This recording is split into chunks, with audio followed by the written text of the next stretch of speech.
বন্ধুরা, আমার নাম সিমরান এবং বাড়িতে সবাই আমাকে সীমা বলে ডাকে। আমাদের পরিবারে শুধু দুটি বোন, যার মধ্যে আমি ছোট। আমার বড় বোন রেহানার বিয়ে হয়ে গেছে। আমি দেখতে খুবই সুন্দর, তাই দুলাভাইয়ের মনে আমার প্রতি আকর্ষণ তৈরি হয়েছে। দেখতে আমার বোনও কম নয়, কিন্তু তারা বলে ঘরের মুরগি ডাল সমান হয়। আমি 2 বছর বয়সে পা দিয়েছি, কিন্তু আমার উচ্চতা খুব বেশি নয়, মাত্র 5 ফুটের একটু বেশি। তবে আমার শরীর ঠিকঠাক ছিল। আমরা অর্থাৎ আমার বাবা মা এবং আমি গ্রামে থাকতাম, আর বোন বিয়ের পর থেকে শহরে থাকে, কারণ দুলাভাই শহরেই অনলাইন মার্কেটিংয়ের কাজ করেন। আমি এ বিষয়ে বেশি জানতাম না, কিন্তু তিনি প্রচুর টাকা উপার্জন করতেন। আমি দুলাভাইয়ের সাথে ফোনেও অনেক কথা বলতাম, আর তিনি সবকিছু বলতেন যা তিনি আমার বোনের সাথে করতেন। আমিও তার সাথে এসব কথা বলে খুব ভালো লাগত। কখনো কখনো তিনি ভিডিও কলে আমাকে জেদ করতে শুরু করতেন, সীমা, তুমিও দেখাও না কেমন আছো। তাই তার সাথে ভিডিও কলে বেশি কথা বলতাম না, কারণ আমার একটু সংকোচ হতো। কিন্তু দুলাভাই আমাকে অনেকবার নাগ দেবতার দর্শন করিয়েছিলেন। তিনি বলতেন, কিছু হয় না সীমা, তুমি তো খুব লাজুক। এখন তোমার বোনকে দেখো, রোজ এর পূজা করে কি। তখন আমি হাসতে হাসতে বলতাম, বাস করো দুলাভাই, আমি দেখতে চাই না। আপনিও না গি। সত্যি বলতে আমারও পূজা করানোর খুব ইচ্ছা হতো, কিন্তু আমি আর কি করতে পারতাম। তাই আমি ফোন কেটে দিতাম। একবার দুলাভাই ফোনে আমাকে মিষ্টি কথায় জিজ্ঞাসা করলেন, সীমা, তোমার ইচ্ছা করে না কি তুমি বিয়ে করো? তখন আমি দুলাভাইকে বললাম, কেন করব না? খুব ইচ্ছা করে দুলাভাই। শেষ পর্যন্ত আমিও তো একটি মেয়ে কি। তখন দুলাভাই বললেন, যাই হোক, যদি তুমি চাও আমি তোমার ইচ্ছা পূরণ করতে পারি কি। আমি বললাম, না দুলাভাই, আমার এখন বিয়ে করতে ইচ্ছা নেই কি। দুলাভাই বললেন, অরে শালি সাহিবা, বিয়ের কথা কে বলছে?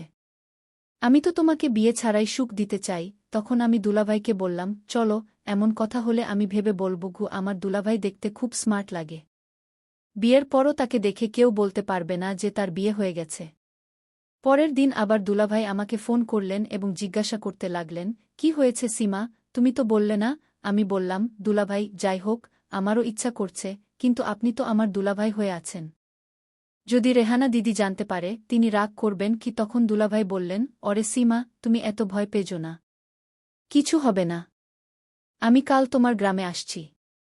তুমি শুধু প্রস্তুত থাকো খু। কিন্তু তখনই আমি দুলাভাইকে বলে দিয়েছিলাম, দুলাভাই, আমার না আছে, আপনি আসবেন না গু। সন্ধ্যায় আমি আবার দুলাভাইকে ফোন করলাম, দুলাভাই, আমি সত্যি বলছি না। আপনি কাল আসবেন না কি। কিন্তু দুলাভাই বলতে লাগলেন, এখন তো আমি মন স্থির করে ফেলেছি, আর এখন তো আমি আসব। দেখি তুমি কিভাবে না মানো খো। আমি অনেক অনুরোধ করলাম, কিন্তু দুলাভাই মানলেন না। সকাল 9টা নাগাদ দুলাভাই গাড়ি নিয়ে বাড়িতে এসে গিয়েছিলেন। বাড়িতে বাবা মাও ছিলেন, তাই দুলাভাই তাদের সাথে বসে গল্প করছিলেন। তিনি এও বলেছিলেন যে তিনি এখানে পাশের বাড়িতে কাজে এসেছিলেন, তাই ভাবলেন দেখা করে যান। আমি রান্নাঘরে খাবার বানাচ্ছিলাম। কিছুক্ষণ পর দুলাভাই সরাসরি রান্নাঘরে চলে এলেন এবং জোরে আমার হাত টেনে ধরে বললেন, কেমন আছো শালি সাহিবা? ফোনে তো বড়াই দেখাচ্ছিলে, আর এত সাজগোজ কার জন্য? তখন আমি জোরে বলে উঠলাম, ছাড়ুন দুলাভাই, আপনিও। কতবার মনে করেছিলাম আসবেন না, তবুও চলে এলেন। আপনার বোনের কি আপনার প্রতি আকর্ষণ নেই যে আমার পিছনে লেগে আছেন? তখন দুলাভাই বললেন, আজ তো খুব রাগী দেখাচ্ছ, চলো এখনই তোমার রাগ ঠান্ডা করি কি। এরপর তিনি একটি সোনার ব্রেসলেট বের করে আমার গলায় পরিয়ে দিলেন। সত্যিই এটি খুব সুন্দর ছিল। আমি জিজ্ঞেস করলাম, এখন এর কি দরকার ছিল দুলাভাই? তিনি বললেন, এটা তো সালি সাহিবার জন্য ছোট্ট একটি উপহার। বলো কেমন লাগল? আমি হেসে বললাম, খুব সুন্দর দুলাভাই, কিন্তু আপনি এটা মনে করবেন না যে আমি এর বিনিময়ে আপনাকে গু। দুলাভাই বললেন, অ্যানা সীমা, এটা তো এমনিই মনে হলো তাই নিয়ে এলাম। সত্যি বলতে এটা তোমায় খুব মানেছে, একদম রাজকুমারীর মতো লাগছে কি। তখন আমি বললাম, বসেন দুলাভাই, আমাকে বেশি মিষ্টি কথা বলার দরকার নেই, আমি সব বুঝি কি। এরপর আমি সবার জন্য খাবার পরিবেশন করলাম। দুলাভাইও খালি পেটে এসেছিলেন, তাই তিনি আমাদের সাথে খেলেন এবং গল্প করতে লাগলেন। আমি ভাবলাম দুলাভাই হয়তো এখন চলে যাবেন, তাই নিশ্চিত হতে মজার ছলে জিজ্ঞেস করলাম, দুলাভাই, আপনি আজ থাকবেন না? দুলাভাই বললেন, কে বলেছে আমি যাচ্ছি? আমি কাল সকালে যাব। যদি আপনাদের অসুবিধা হয় তবে এখনই চলে যাই। তখন আমার বাবা বললেন, অ্যানা, সে তো মজা করছে, এবং আমাকেই দাঁত দিলেন। খাওয়ার পর দুলাভাই গেস্ট রুমে বিশ্রাম নিতে গেলেন, আর মাম্মি বাবা খেতে চলে গেলেন, কারণ আমাদের খেতে এখন ধান লাগানো হচ্ছিল। আমিও বাবার সাথে খেতে যেতে চেয়েছিলাম, কারণ জানতাম যদি বাড়িতে থাকি তবে দুলাভাই আমাকে ছাড়বেন না। তাই বাবাকে অনুরোধ করলাম, কিন্তু বাবা রাজি হলেন না। তিনি বললেন, তুমিও যদি যাও তবে দুলাভাই বাড়িতে একা থাকবেন। তাই তুমি বাড়িতেই থাকো। বাবার এমন কথা শুনে দুলাভাই খুব খুশি হলেন, কারণ এখন সারা দুপুর কেউ আমাদের বিরক্ত করবে না। এরপর আমি রান্নাঘরের কাজ সেরে ফেললাম। বাবা-মা বাড়ি থেকে বের হওয়ার সাথে সাথেই দুলাভাই আমার পিছে পিছে রান্নাঘরে এলেন এবং আমাকে ধরে গেস্ট রুমে নিয়ে গেলেন। আমি অনেক ছাড়ানোর চেষ্টা করলাম, কিন্তু তিনি মানলেন না। রুমে নিয়ে তিনি আমাকে বিছানায় বসালেন এবং নিজে নিচে বসে আমাকে মানাতে লাগলেন, এবার মানো না সীমা। দুলাভাইকে নিচে বসে থাকতে দেখে আমারও ভালো লাগছিল না, তাই বললাম, দুলাভাই, দয়া করে এমন করবেন না, উঠে বসুন গো। এমন কথা শুনে দুলাভাইয়ের মুখে হাসি ফুটে উঠল এবং তিনি বললেন, চলো মহারানীজির একটু দয়া হল গো। তখন আমি দুলাভাইকে বললাম, আপনি এমন করলে আমাকে মানতেই হবে, কিন্তু সত্যি বলতে দুলাভাই, আমি খুব অস্থির বোধ করছি। দুলাভাই বললেন, কোনো সমস্যা নেই সীমা, এটা স্বাভাবিক। প্রথমবার সবারই হয়। আর তুমি অস্থির অবস্থায় আরও সুন্দর লাগছ। তখন আমার কপালে একটু ঘাম দেখা দিয়েছিল। দুলাভাই যখন শুরু করতে যাচ্ছিলেন, ঠিক তখনই রেহানা দিদির ফোন এলো। দুলাভাই তাড়িঘড়ি ফোন কেটে দিলেন। এরপর আবার রেহানা দিদি ফোন করলেন। দুলাভাই আবার কাটতে যাচ্ছিলেন, কিন্তু আমি তার হাত থেকে ফোন নিয়ে রিসিভ করলাম। ফোনে দিদি রেগে বললেন, কি হচ্ছে, তুমি ফোন ধরছ না কেন? আমি উত্তর দিলাম, দিদি, আমি সিমরান বলছি। দিদি বললেন, আচ্ছা, কেমন আছে সীমা? আর মাম্মি বাবা কেমন আছেন? আমি দিদিকে নমস্কার জানিয়ে বললাম, আমি ভালো আছি দিদি, আপনি কেমন আছেন? দিদি বললেন, আমি ভালো নেই, তাই তো ফোন করেছি। আজ সকালে সিঁড়ি থেকে নামার সময় পা পিছলে পড়ে গিয়েছি। এটা শুনেই দুলাভাই আমার হাত থেকে ফোন কেড়ে নিয়ে দিদিকে বললেন, রেহানা, তোমার সকালেই ফোন করা উচিত ছিল। এখন কেমন আছো? বেশি আঘাত পেয়েছ? থাকো, আমি এখনই 1 ঘন্টার মধ্যে পৌঁছে যাচ্ছি। দিদি বললেন, এতটা ঘাবড়ানোর কিছু নেই। যখন কল করি তখন ধরো না, আমার কোনো চিন্তাই তোমার নেই। দুলাভাই দিদিকে সরি বললেন এবং বললেন, চলো এবার আমাকে মাফ করে দাও রানী সাহিবা, আর কখনো এমন করব না। এরপর আমি দুলাভাইকে বললাম, দিদি, আমাকে দুলাভাইয়ের বিরুদ্ধে অভিযোগ করতে হবে। দিদি জিজ্ঞেস করল, কি অভিযোগ? তখন আমি বললাম, এরা আমাকে খুব বিরক্ত করে, সব সময় নাড়াচাড়া করে। আমি এদের অনেক বকাঝকা করি, কিন্তু এরা মানেই না। এখন আপনি বুঝিয়ে বলুন। তখন দিদি বললেন, ভাই, দুলাভাইশালীর বিষয়ে আমাকে টানাটানি করো না। যাই হোক, এরা আমাকেও খুব বিরক্ত করে, তাই এদের অভ্যাস হয়ে গেছে। এভাবে বলতে বলতে সে ফোন কেটে দিল। ইতিমধ্যে দুলাভাই দাঁড়িয়ে গিয়েছিলেন এবং আমাকে বললেন, চলো, ঠিক আছে সীমা, এখন আমাকে যেতে হবে। আমি দুলাভাইকে বললাম, আরে থামো না, এত তাড়াতাড়ি কেন? এখন আমি প্রস্তুত। দুলাভাই বললেন, না সীমা, তুমি বুঝতে চেষ্টা করো, রেহানার আমার দরকার হবে। আমি দুলাভাইকে অনেক বুঝালাম, আরে মাত্র আধা ঘন্টার কথা না দুলাভাই, তারপর চলে যেও। কিন্তু দুলাভাই আমার একটি কথাও শুনলেন না। তখন আমার চোখে পানি চলে এল এবং কান্নার সুরে দুলাভাইকে বললাম, প্লিজ দুলাভাই। আমার চোখে পানি দেখে দুলাভাইও আবেগপ্রবণ হয়ে গেলেন এবং বললেন, আরে পাগলি, কাঁদছ কেন? তখনই দুলাভাই আমাকে বিছানায় বসালেন এবং বললেন, চলো, এখন হাসো। তখন আমি দুলাভাইকে বললাম, দুলাভাই, আপনি হয়তো জানেন না, আপনার সাথে কথা বলতে আমার কত ভালো লাগে। আমি আপনাকে বিরক্ত করার জন্য মানা করি। তারপর দুলাভাই আমাকে বুঝিয়ে বললেন, আমি জানি পাগলি, তাই তোমার কথায় আমার খারাপ লাগে না। চলো, এভাবে করো, তুমিও আমার সাথে চলো। এই অজুহাতে তোমার দিদির সাথেও দেখা হয়ে যাবে। দুলাভাইদের মুখে এমন কথা শুনে আমার মুখ খুলে গেল, কিন্তু আমি দুলাভাইকে বললাম, পাপা জানতে দেবেন না, তাদের কে বলবে? দুলাভাই বললেন, রেহানা সামলাবে, তুমি শুধু দ্রুত প্রস্তুত হও। এরপর আমি দ্রুত প্রস্তুত হলাম এবং যখন দুলাভাই রেহানা দিদিকে জানালেন যে আমিও আসছি, দিদিও খুব খুশি হলেন এবং তিনি পাপাকে ফোন করে বললেন। এরপর আমি এবং দুলাভাই শহরের দিকে রওনা হলাম। সারাপথ আমি দুলাভাইয়ের দিকে তাকিয়ে রইলাম। যখন দুলাভাই জিজ্ঞেস করলেন, আমি বললাম, সত্যি সত্যি বলুন দুলাভাই, আপনি শুধু আমার জন্যই গ্রামে এসেছেন না? তখন দুলাভাই হেসে বললেন, আশা তো তোমার জন্যই ছিল, কিন্তু ভাগ্য দেখো, আমাকে নিয়ে যাচ্ছি। এরপর জানি না আমার কি হলো। আমি না ভেবেই দুলাভাইকে বললাম, আই লাভ ইউ। আমার এমন কথা শুনে দুলাভাই একদম ব্রেক মারলেন এবং বললেন, সীমা, তুমি এমন কথা কিভাবে বলছ? তুমি এখনো ছোট, তাই জানো না। আমি তোমার দুলাভাই। আমি বললাম, হ্যাঁ, এতটুকু তো আমি জানি। তখনই আমার আগে পিছে ঘুরছেন? আমি এতটাও ছোট নই। তারপর আমি সরি বলে বললাম, চলো, ঠিক আছে, আজকের পর এমন বলবো না। তখন দুলাভাই বললেন, আমি তো শুধু তোমাকে। তারপর আমি হাত জোট করে বললাম, ঠিক আছে দুলাভাই, আর করব না। পথে একটি গোলগাপ্পের ঠেলা লাগানো ছিল, তাই আমি গোলগাপ্পে খাওয়ার জিদ ধরলাম, কারণ গোলগাপ্পে আমার খুব পছন্দ। এরপর আধা ঘন্টার মধ্যে আমরা বাড়ি পৌঁছে গেলাম। বাড়িতে দিদির সাথে তার সখী বসেছিলেন, যিনি তাকে হাসপাতাল থেকে চেক করিয়ে এনেছিলেন। আমাকে দেখে রেহানা দিদি খুব খুশি হলেন।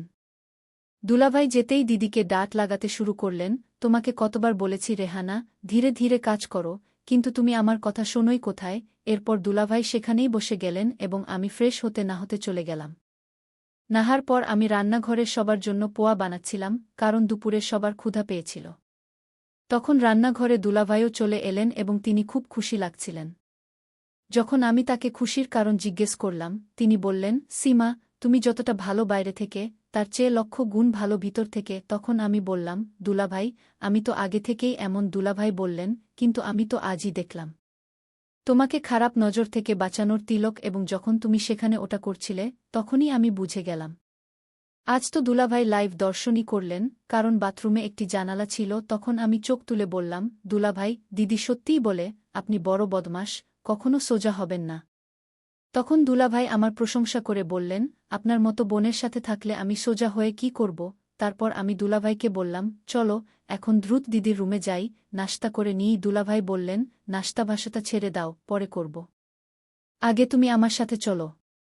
যেদিন থেকে তোমাকে এমন দেখেছি, আমার 1 মিনিটও থাকতে ইচ্ছে করছে না। তারপর দুলাভাই আমার হাত থেকে নাশতার থালা ছিনিয়ে নিলেন এবং আমাকে নিয়ে যেতে লাগলেন।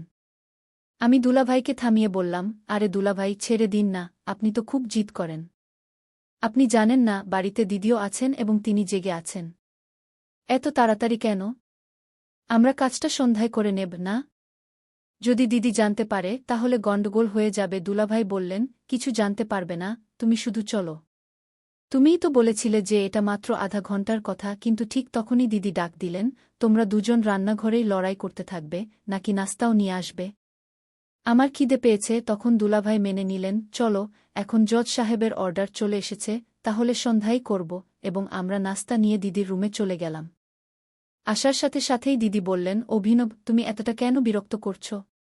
ওই বেচারিকে। দিদির এত কথা শুনে আমিও মোহ তৈরি করে বলতে লাগলাম, দিদি, এরা আমার কথা একদমই শোনে না, সব সময় আমাকে নিয়ে ঠাট্টা করে। এখন আপনি এদের বোঝান। তখন দুলাভাই দিদির হাত ধরে বললেন, ঠিক আছে, আসলেই বাবা, আজ থেকে সব মজামাস্তি বন্ধ। এখন দ্রুত নাস্তা করে নাও, না হলে এটা ঠান্ডা হয়ে যাবে। নাস্তা করার পর দুলাভাই গোসল করতে চলে গেলেন, আর আমি এবং দিদি তার বিয়ের অ্যালবাম দেখতে দেখতে ঘুমিয়ে পড়লাম। সন্ধ্যায় আমি মেঝেতে পোছা দিলাম এবং কিছু কাজ করে দিদির আঙিনায় হাঁটতে লাগলাম। তখন দুলাভাই বললেন, সীমা, আমি বাজারে যাচ্ছি। যদি তোমার কোনো ঘরের জিনিসপত্র লাগে তাহলে বলে দাও। তখন আমি দুলাভাইয়ের সাথে মজা করে বললাম, ঘরের জিনিসপত্র তো সব আছে, কিন্তু আসার সময় আমার জন্য গুলাব জামুন নিয়ে আসবে, আমি খুব পছন্দ করি। এভাবে টাকা বাঁচালে কিছু হবে না। তখন দুলাভাই বললেন, ঠিক আছে, আজ তুমি রান্নাও করো না, আমি বাইরে থেকে নিয়ে আসব। এটা শুনে আমি আরও খুশি হয়ে গেলাম।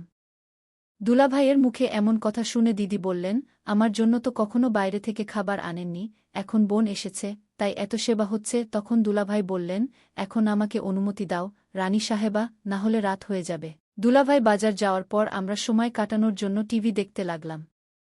তারপর রাত 8টার দিকে দুলাভাই ফিরে এলেন, সাথে মিষ্টি এবং খাবারও নিয়ে এলেন। এরপর আমরা একসাথে বসে খাবার খেলাম এবং দুলাভাই আমাদের অনেক হাসালেন। খাবার খাওয়ার পর দুলাভাই দিদিকে রুমে নিয়ে গেলেন এবং তাকে ওষুধ দিলেন, তার মাথা মালিশ করতে লাগলেন। দুলাভাইয়ের সাথে কথা বলতে বলতে দিদির কখন ঘুম এসে গেল বুঝতেই পারলাম না, কারণ ওষুধের প্রভাবও ছিল। দিদিকে ঘুম পাড়ানোর পর দুলাভাই আমার রুমে এলেন। আমি বসে দুলাভাইয়েরই অপেক্ষা করছিলাম। তাকে দেখে আমি বললাম, আর 10 মিনিট দেরি করলে আমিও তোমাকে ঘুমিয়ে পেতাম। তখন দুলাভাই বললেন, কোনো সমস্যা নেই, তুমি তো আমি জাগিয়েই নিতাম। তারপর তিনি বললেন, তুমি 2 মিনিট অপেক্ষা করো, আমি তোমার জন্য আরও কিছু এনেছি। এ বলে তিনি রান্নাঘরে গেলেন এবং ফ্রিজ থেকে একটি বিয়ারের বোতল নিয়ে এলেন। যখন আমি দুলাভাইকে জিজ্ঞাসা করলাম, এটা কি, তিনি বললেন, কিছু না, স্বাস্থ্যের জন্য ভালো, আর একটু পান করলে তোমার কোনো অস্বস্তি হবে না। তখন আমি দুলাভাইকে মানা করলাম, না দুলাভাই, আমি এগুলো পান করব না। দুলাভাই বললেন, যদি তোমার না নিতে হয় তাহলে নিও না। আমি বললাম, আজ পর্যন্ত আমি পান করিনি, আর বাবাও বলেন যে মদ্যপান স্বাস্থ্যের জন্য ভালো নয়। তখন দুলাভাই বললেন, অরে পাগলি, তুমি কোন যুগে বাস করছ? এটা তো সাধারণ বিয়ার, এতে কিছু হয় না। আর তুমি তো দেখেছি যে আজকাল মেয়েরাও পান করে, এরপর দুলাভাই আমাকে পান করিয়েই দিলেন। আসলে এটা আমার প্রথমবার ছিল, তাই একটু অদ্ভুত লাগছিল, কিন্তু পান করার পর সব অস্বস্তি যেন উড়ে গেল। পরে দুলাভাই পূজা শুরু করলেন। দুলাভাই বলছিলেন, হবন কুণ্ডের সাইজ তো খুব ছোট সীমা। তখন আমি দুলাভাইকে বললাম, দুলাভাই, এটা তো আরও ভালো না? পুরোহিতরা তো ছোট হবন কুণ্ডই পছন্দ করেন। এরপর দুলাভাই আধা ঘণ্টা পূজা করলেন এবং পরে ক্লান্ত হয়ে গেলেন। দুলাভাই গঙ্গাজল আমার উপরই ছিটিয়ে দিয়েছিলেন, তাই আমাকে গোসল করতে হল। আমি দুলাভাইকে বললাম, কমপক্ষে এটা তো উপরে ছিটাবে না? দুলাভাই বললেন, কি করব সীমা, পড়ে গেছে। এরপর দুলাভাই তার রুমে চলে গেলেন, আর আমি গোসল করে ঘুমিয়ে পড়লাম। রাতে তো আমি কিছুই বুঝতে পারিনি, কিন্তু সকালে বুঝলাম, কারণ আমার মাথা ধরা শুরু করেছিল। এরপর আমার এবং দুলাভাইয়ের রোজের রুটিন হয়ে গিয়েছিল, পূজা ছাড়া আমাদের ঘুমই আসত না। ওদিকে দিদিও অসুস্থ ছিলেন, তাই দুলাভাইও আমার উপর নির্ভর হয়ে পড়েছিলেন। আমি 2 দিন দুলাভাইয়ের সাথে অনেক মজা করেছি, এবং এর মধ্যে দিদিও সুস্থ হয়ে গিয়েছিলেন। এরপর দুলাভাই আমাকে গ্রামে রেখে চলে এসেছিলেন। তারপর 4 দিন পর দুলাভাইয়ের ফোন এল, এবং তিনি বললেন, সীমা, আসলে তোমার দিদি সব জানতে পেরেছিলেন। তিনি তোমার খাতিরে কিছু বলেননি, কিন্তু যেই আমি কাল বাড়ি ফিরলাম, তিনি আমাকে খুব ডাকাডাকি করলেন এবং আমার সাথে কথা পর্যন্ত বলেননি। যদিও আমি রেহানাকে ম্যানেজ করে ফেলেছি, কিন্তু প্লিজ তুমিও এখন সব কথা মাথা থেকে বাদ দিয়ে দাও। এটা শুনে আমিও ভয় পেয়েছিলাম, কিন্তু রেহানা দিদি খুব ভালো মনের ছিলেন। আমি তাড়াতাড়ি তাদের ফোন করলাম এবং ক্ষমা চাইলাম। দিদি বললেন, কোনো সমস্যা নেই সীমা, তুমি তো একটা ছোট মেয়ে ছিলে। ভুলটা তাদেরই ছিল, কিন্তু আমি তাদের বুঝিয়ে দিয়েছি। আজকের পর তারা আর এমন কিছু করবে না। আর তুমি বাড়িতে কিছু বলো না, না হলে মা বাবাও চিন্তিত হবেন। এরপর সব কিছু স্বাভাবিক হয়ে গেল এবং দিদিও আর বিশ্বাসটা এগিয়ে নেননি। কারণ দুলাভাইতে যতই ত্রুটি থাকুক না কেন, তিনি রেহানা দিদির সব কথা মানতেন। বন্ধুরা, আমাদের গল্পটি যদি আপনার ভালো লেগে থাকে, তাহলে ভিডিওটি লাইক ও শেয়ার করুন এবং চ্যানেলটি সাবস্ক্রাইব করতে ভুলবেন না। ধন্যবাদ।